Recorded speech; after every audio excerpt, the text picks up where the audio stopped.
Hello everyone, welcome back to Study with Soumya. I hope you all are doing well and staying focused on your studies.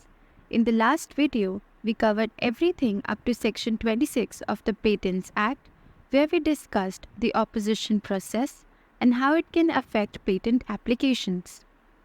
In today's video, we'll be starting from Section 39, which deals with the restrictions on filing patent applications outside India. So, get ready to dive deep into these important concepts as we continue our journey through the Patents Act. Let's get started. Residents not to apply for patents outside India without prior permission. Section 35 of the Act provides that no person resident in India shall, except under the authority of a written permit sought in the prescribed manner and granted by or on behalf of the controller, make or cause to be made any application outside India for the grant of a patent for an invention unless an application for a patent for the same invention has been made in India not less than 6 weeks before the application outside India. So let's break it down. Section 39 ये कहता है कि कोई भी person जो India में रहता है वो बिना कंट्रोलर की परमिशन के इंडिया के बाहर किसी भी कंट्री में पेटेंट के लिए अप्लाई नहीं कर सकता। दैट इज़, अगर आप इंडिया की रेजिडेंट हो और आपने कोई भी न्यू इन्वेंशन बनाई है तो आपको पहले उस इन्वेंशन के लिए इंडिया में पेटेंट अप्लाई करना होगा। जब तक आप इंडिया में एप्लीकेशन फाइल नहीं कर देते और कम से कम 6 वीक्स का पीरियड ख़त्म नहीं हो जाता, तब तक आप बाहर किसी और कंट्री में पेटेंट के लिए अप्लाई नहीं कर सकते। And either no direction has been given under Section 35 subsection 1 in relation to application in India or all such directions has been revoked. Second condition ये है कि अगर आपने इंडिया में एप्लीकेशन दी है और कोई डायरेक्शन इम्पोज नहीं किया गया है एंड अगर कोई डायरेक्शन इम्पोज किया गया है तो वो रिवोक हो गया है, तभी आप बाहर अप्लाई कर सकते हो।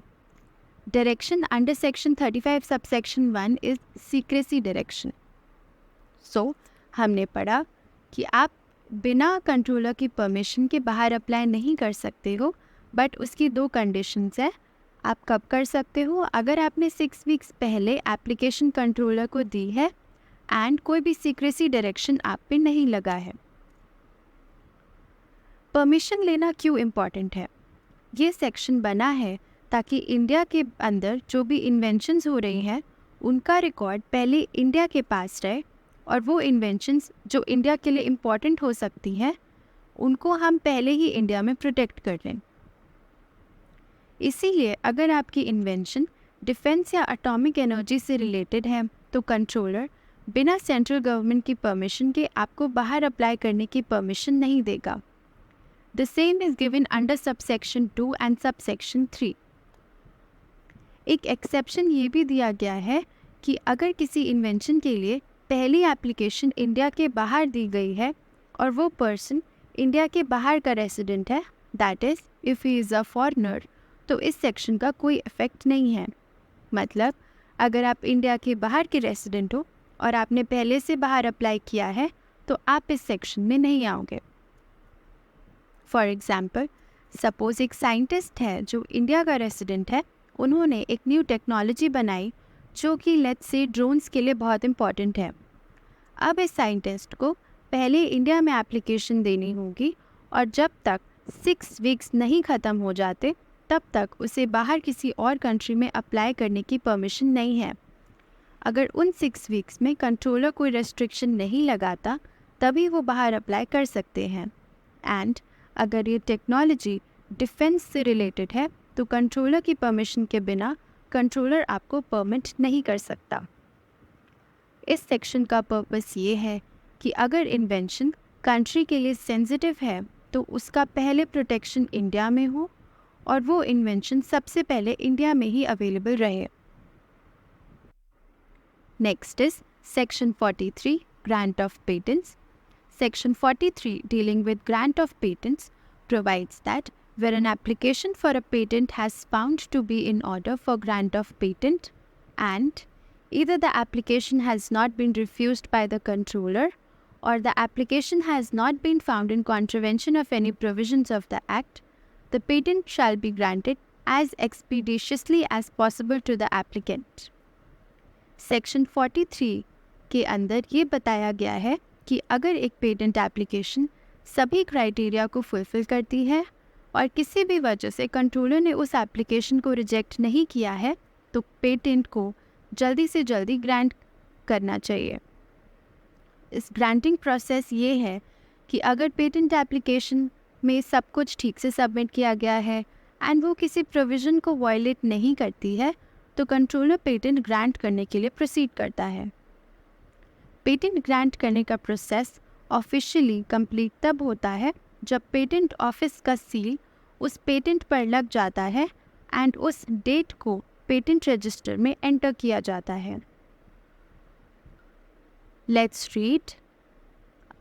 और in the case of joint applications to the applicants jointly with the seal of the patent office and the date on which patent is granted shall be entered in the register. Next is publication and public inspection के क्या procedure होता है? The controller has been put under the obligation to publish the fact that patent has been granted and thereupon the application, specification and other documents related thereto shall be opened for public inspection.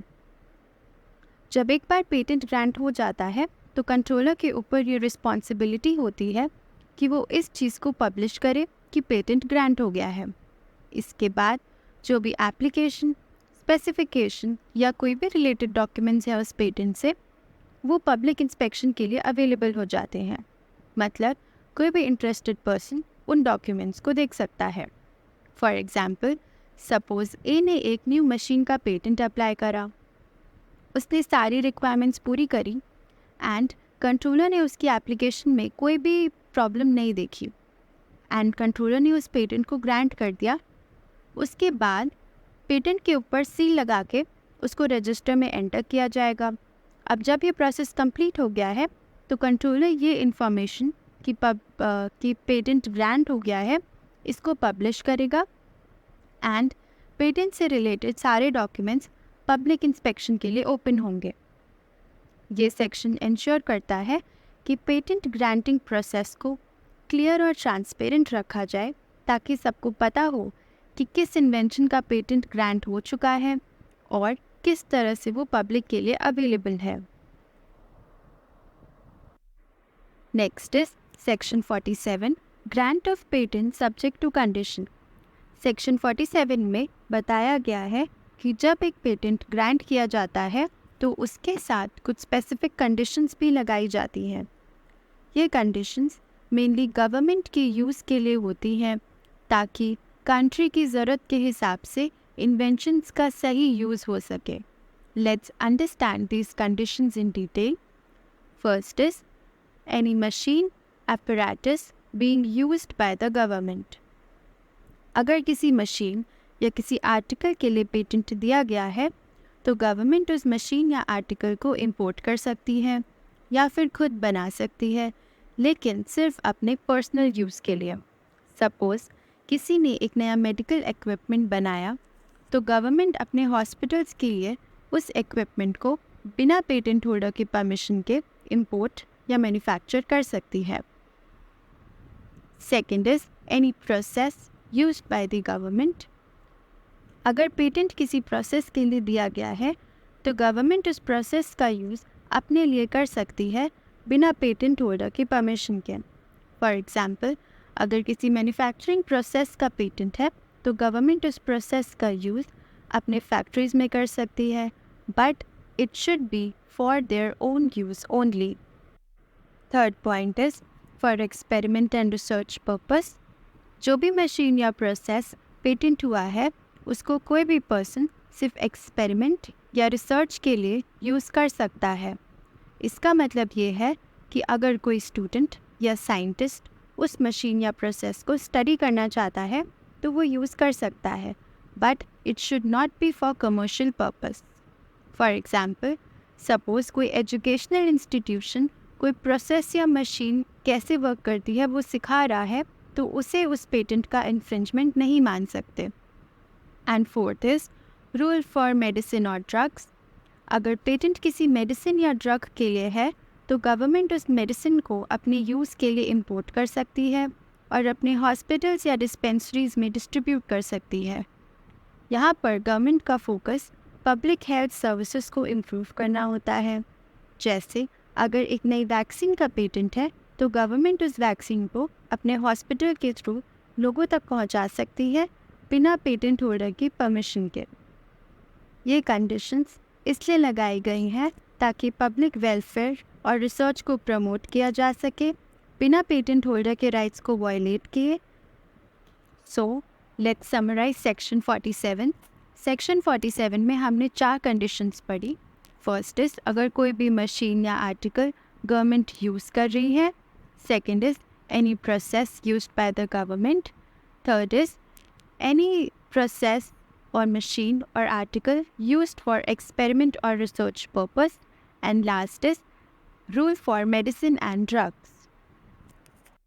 Next is section 48, rights of the patentees.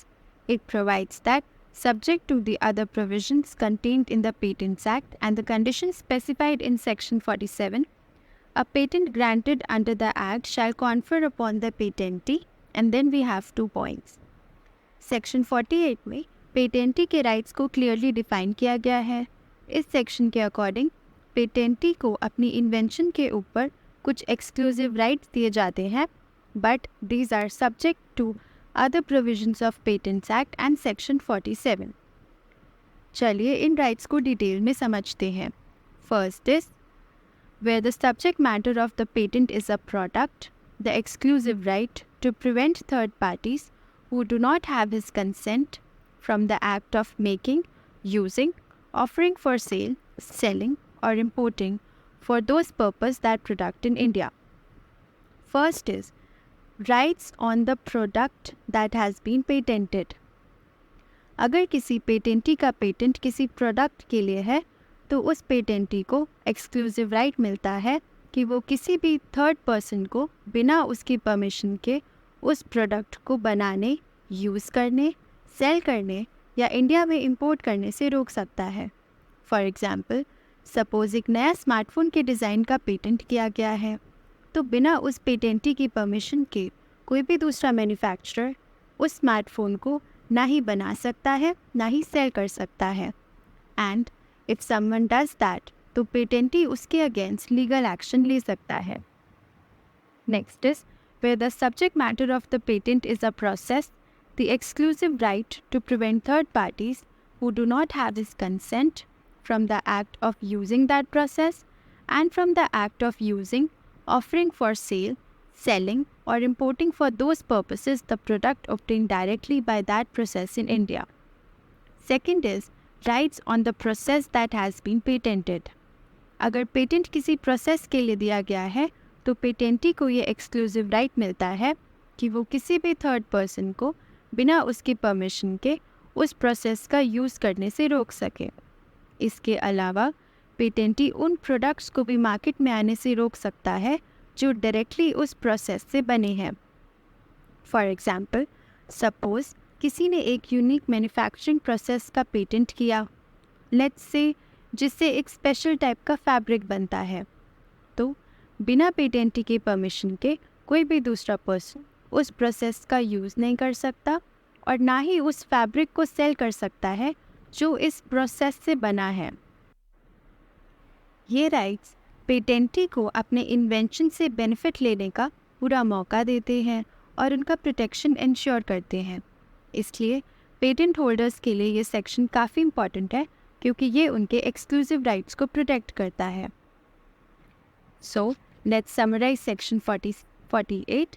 Section 48 में हमने पेटेंटी के right पढ़े। इसको हमने divide करा 2 parts में। First is अगर जो भी हमने पेटेंट कराया है वो प्रोडक्ट है, एंड सेकंड अगर हमने जो पेटेंट कराया वो एक प्रोसेस है। Next is what are the rights of a patentee once the patent is granted. Let's read. A patentee enjoys the exclusive right to make and use the patented invention. जब patent मिल जाता है तब patentee को उस invention को बनाना, use करना, सेल करना, डिस्ट्रीब्यूट करने का एक्सक्लूसिव राइट मिलता है। इसका मतलब ये है कि बिना पेटेंटी की परमिशन के कोई भी उस पेटेंटेड प्रोडक्ट या प्रोसेस को यूज़ नहीं कर सकता। The patentee also has the right to assign, grant licence और otherwise deal with the patent for any consideration. Patentee दूसरों को लाइसेंस ग्रांट कर सकता है, असाइनमेंट कर सकता है, और अगर कोई बिना परमिशन के उस पेटेंट को यूज़ करता है तो पेटेंटी उसके खिलाफ लीगल एक्शन ले सकता है, डैमेजेस क्लेम कर सकता है एंड वो इवन सरेंडर भी कर सकता है पेटेंट का राइट। बट ये राइट्स पेटेंट एक्ट 1970 के अंदर कुछ कंडीशंस और लिमिटेशंस पे सब्जेक्ट होते हैं, जैसे कि कंपल्सरी लाइसेंसिंग, गवर्नमेंट यूज़ या पब्लिक इंटरेस्ट कंसिडरेशन। ये राइट्स पेटेंटी को अपने इन्वेंशन की प्रोटेक्शन और कंट्रोल देने में हेल्प करते हैं।